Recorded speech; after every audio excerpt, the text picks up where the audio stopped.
setelah polemik dan negosiasi yang cukup panjang antara Amerika Serikat dan Indonesia yang sempat membuat hubungan perdagangan kedua negara renggang, pemerintah Amerika Serikat secara resmi telah mengeluarkan keputusan untuk memperpanjang pemberian fasilitas Generalized System of Preference atau GSP kepada Indonesia. Lantas, apa GSP ini dan seberapa besar negara kita akan diuntungkan dengan adanya fasilitas ini? Saya bahas untuk Anda di Menangguk Untung dari fasilitas GSP. Ya, pertama kita akan bahas terlebih dahulu apa fasilitas GSP ini. Sebagai informasi untuk Anda, GSP merupakan fasilitas perdagangan berupa pembebasan tarif bea masuk yang diberikan secara unilateral oleh pemerintah Amerika Serikat kepada negara-negara berkembang sejak tahun 1974 lalu. Artinya, bagi produk-produk yang telah disetujui, pemerintah Amerika Serikat di sini membebaskan bea masuk ke negaranya, dan Indonesia ini pertama kali mendapatkan fasilitas GSP dari Amerika Serikat pada tahun 1980 lalu atau sudah menikmati fasilitas ini selama hampir 40 tahun. Sebelum GSP ini mulai direview kembali oleh USTR atau United States Trade Representative pada Maret 2018 lalu karena beberapa persoalan yang menimbulkan polemik, yakni sejumlah permintaan Amerika Serikat agar Indonesia kembali mendapatkan fasilitas ini, dan permintaan-permintaan ini tidaklah mudah begitu ya untuk diwujudkan. Lantas apa saja persoalan-persoalan tersebut? Kita akan lihat dan juga kita akan bahas di slide berikutnya. Ya, yang pertama kita ketahui pada awal tahun ini kita dihebohkan dengan pernyataan Amerika Serikat yang menaikkan status atau menaikkan kelas Indonesia menjadi negara maju dari sebelumnya negara berkembang. Bagi kalangan awam ini bisa menjadi prestis begitu ya yang kita dapatkan karena disejajarkan dengan negara-negara maju lainnya. Namun di balik itu semua ada kompleksitas dalam ketegangan perdagangan multilateral di mana status baru Indonesia ini secara tidak langsung menghapus Indonesia dalam daftar negara berkembang yang patut menerima fasilitas GSP ini. Karena seperti saya katakan tadi, fasilitas ini hanya diperuntukkan untuk negara-negara berkembang di dunia saja.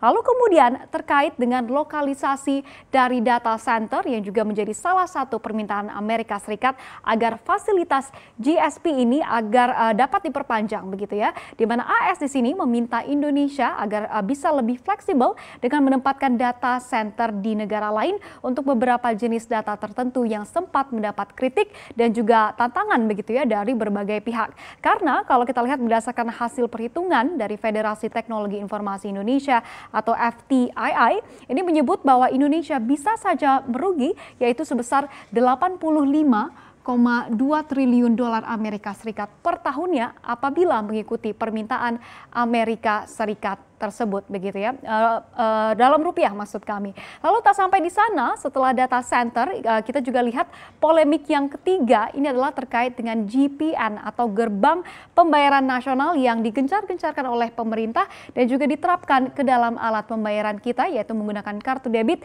dan juga kartu ATM. Dan permasalahannya adalah kalau Anda lihat begitu ya di kartu ATM Anda saat ini pasti ada logo Visa ataupun Mastercard begitu sebagai perusahaan pemproses pembayaran asing yang telah bertahun-tahun menikmati keuntungan dari proses pembayaran menggunakan kartu di Indonesia, baik itu kartu debit maupun kartu kredit. Nah, lantas keputusan pemerintah Indonesia untuk menerapkan GPN atau pemrosesan pembayaran akan dilakukan secara domestik yaitu di dalam negeri, ini pastinya membuat Visa dan juga Mastercard yang tak lain adalah perusahaan asing asal Amerika Serikat merasa ketar-ketir.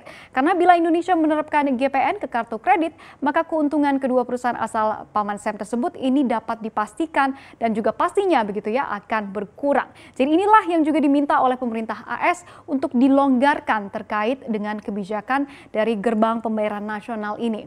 Namun di sisi lain tak dapat dipungkiri bahwa Indonesia memerlukan fasilitas GSP ini untuk meningkatkan ekspor ke negeri Paman Sam.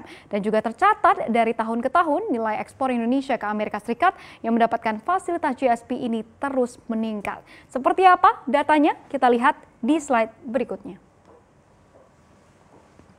Ya, pertama kita lihat dulu terdapat lebih kurang 3.572 pos tarif yang diuntungkan dari fasilitas GSP ini. Di mana pos tarif ini mencakup produk-produk ekspor utama RI ke Amerika Serikat, yaitu kita bacakan bersama, yaitu produk-produk manufaktur, pertanian, perikanan, dan juga industri primer begitu ya.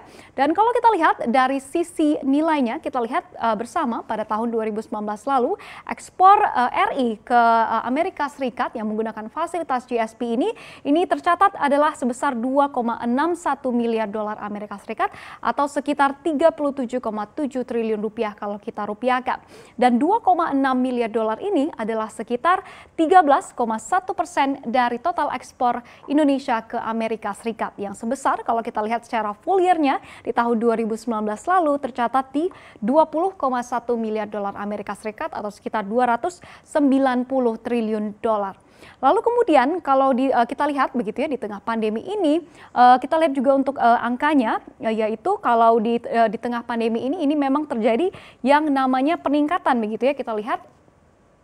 Ya, kita lihat untuk di tahun 2020 ini dari Januari hingga Agustus 2020 tercatat nilai ekspor yang menggunakan fasilitas GSP ini adalah sebesar 1,87 miliar dolar Amerika Serikat atau naik angka ini double digit yaitu di atas 10%, 10,6% dibandingkan periode yang sama di tahun lalu. Dan inilah yang saya katakan tadi bahwa memang dari tahun ke tahun nilai ini selalu meningkat. Namun kalau kita lihat, kita ambil total ekspor yang menggunakan GSP tahun lalu yaitu di 2,6 miliar dolar begitu ya sepanjang tahun 2019. Angka ini sebenarnya jauh lebih kecil dibandingkan negara-negara Asia penerima GSP lainnya seperti India dan juga Thailand yang masing-masing bisa kita lihat di sini, yaitu India dengan 5,6 miliar dolar dan juga Thailand dengan 4,2 miliar dolar Amerika Serikat. Jadi the potential is still there begitu ya, bisa kita tingkatkan lagi angka ini, ekspor ini, dan inilah yang diperjuangkan oleh pemerintah kita agar kita kembali mendapatkan fasilitas dari GSP ini. Lalu kemudian selanjutnya kita lihat juga produk-produk utama RI yang ekspornya menerima fasilitas tersebut dan juga beserta besarannya. Kita lihat bersama yang paling utama sekali, yang paling besar nilainya kita lihat ada matras baik itu karet dan juga plastik yang tercatat dari Januari hingga Agustus yaitu sebesar 185 juta dolar Amerika Serikat. Lalu kemudian diikuti oleh kalung dan juga rantai emas di 142 juta dolar Amerika Serikat. Lalu kemudian tas bepergian ini ternyata kita juga mengekspornya ke Amerika Serikat dan juga tas olahraga begitu ya, yaitu di 104 juta dolar Amerika Serikat. Lalu kemudian ada juga minyak asam dari kelapa sawit sebesar 84 juta dolar Amerika Serikat dan juga ban pneumatik radial yang juga berada di kisaran 80-an juta dolar Amerika Serikat, tepatnya di 82 juta dolar Amerika Serikat. Jadi berikut ini adalah gambaran terkait dengan fasilitas GSP yang akhirnya kembali diberikan kepada negara kita dengan catatan status negara maju yang memang sempat diragukan yang diberikan kepada kita ini akhirnya dicopot kembali. Lantas seperti apa halnya dengan data center dan juga pelonggaran GPN atau gerbang pembayaran nasional? Kita nantikan bersama.